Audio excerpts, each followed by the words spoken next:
Hi, and welcome back to my channel. Thanks for watching.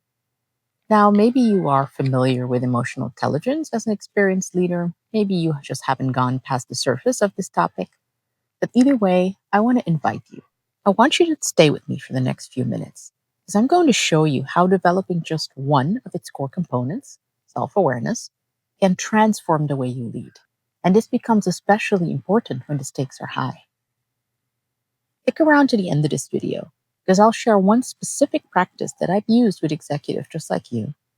And I promise you, it's something simple, it's quick, and it's powerful, and will help you lead with clarity and composure, even in the middle of pressure and uncertainty. Self awareness is one of the key components of emotional intelligence.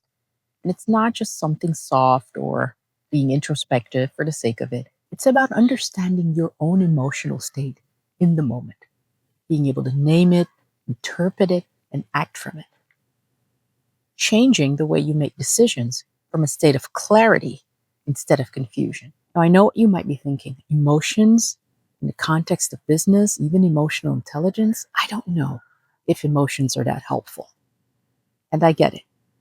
But you have to understand, to truly see the value of self-awareness is the difference between feeling an emotion and being led by it. When you're self-aware, you can recognize this isn't a crisis, but I'm just feeling cornered, or hey, I tend to get defensive in situations like this. In other words, you can catch yourself, you can pause, and from the clarity you create, you can choose differently. And that pause, that little moment of insight, it can change the trajectory of your conversation, of your decision, of a team meeting, or even a conflict. That is the true power of self awareness. Why does self awareness as part of emotional intelligence matter now? I believe more than ever. We live and operate in a VUCA and even BANI world.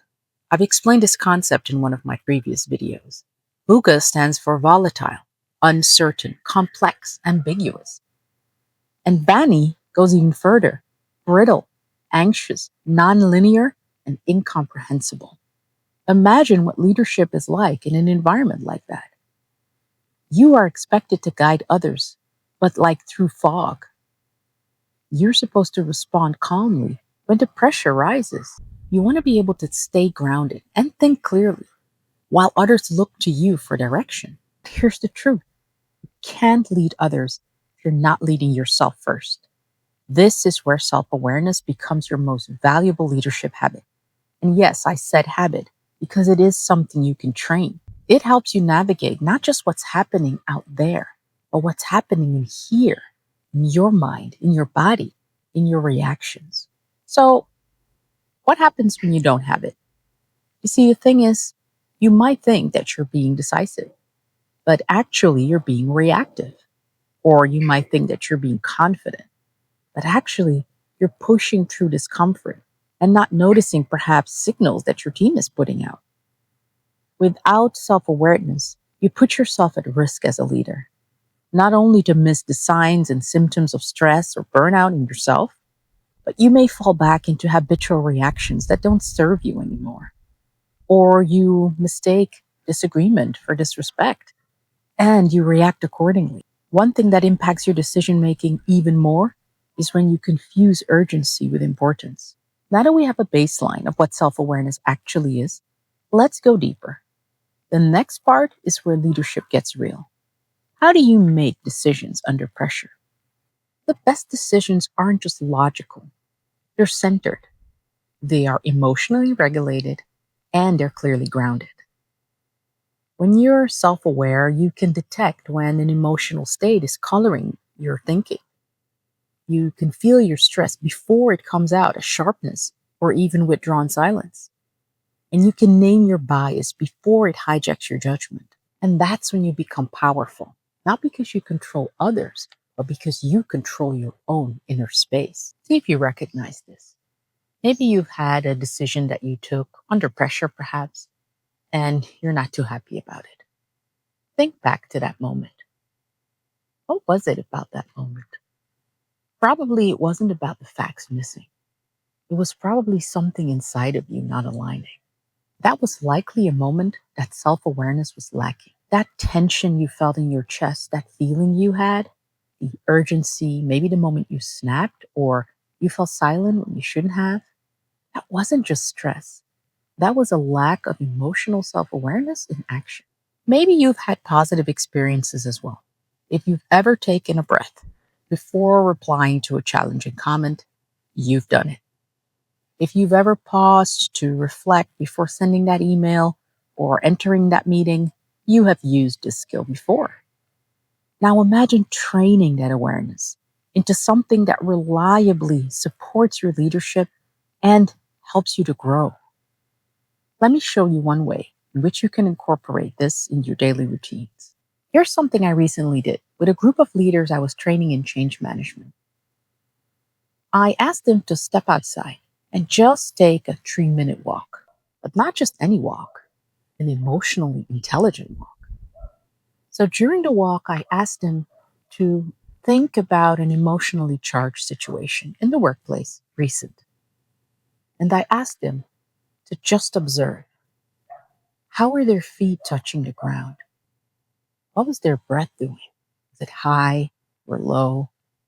What sounds, textures, and smells surrounded them? And where do you feel tension in your body? Yes, I want to encourage you to find a space wherever you are. Outdoors works best, but indoors can work just well. Find a place that's natural, like the one I'm in now, or just a place where you could have a few peaceful moments. And do this exercise for yourself. Ask yourself at the end of it, which is what I had them do, journal a little. Where do you feel those emotions sitting in your body? You will be surprised. I thought the results from our little exercise were remarkable. Many of the leaders came to me and said they have never realized how much they were carrying, especially because they'd gone through a pretty emotional change process in the months before. A lot of them also commented that they weren't aware how quickly they would jump from feeling something into action without taking time to notice. What if you tried this the next time you feel overwhelmed, the next time you have to make a big or an important decision? What would be the outcome for you? What emotions would you struggle with? What if you could train your awareness so that before you react, you know what you're reacting to and why? This is the part most leaders miss. And this is where self awareness can make a huge impact in your leadership. Hopefully, by now, you will see that self awareness doesn't stand on its own. I said earlier that it's one of the components of emotional intelligence, it's the foundational one. But what comes next is just as important. Once you are able to name and recognize the emotion, what do you do with it? How do you stay calm under pressure? How do you keep your cool in tough conversations? How do you stop yourself from spiraling or shutting down? And then, how do you apply that awareness to others? How do you read a room? How do you communicate with empathy? How do you lead with emotional clarity? This is the journey we're on. I will fill you in on these questions and others in my next videos about the other components of emotional intelligence.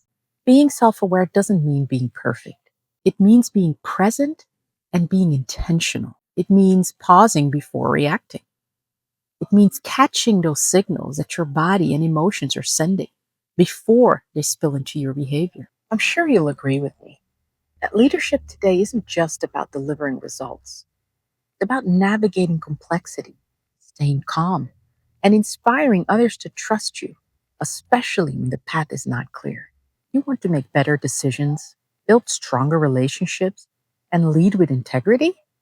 Start by noticing what's going on inside. In my next video, I'll walk you through what to do with all that emotion once you've noticed it, how to regulate it, how to redirect it, how to turn emotional energy into clear leadership. Drop me a comment below this video and let me know how self-aware you think you are right now and what areas do you think you can grow in. Thanks for watching. See you on the next one. And remember, never stop learning, keep growing.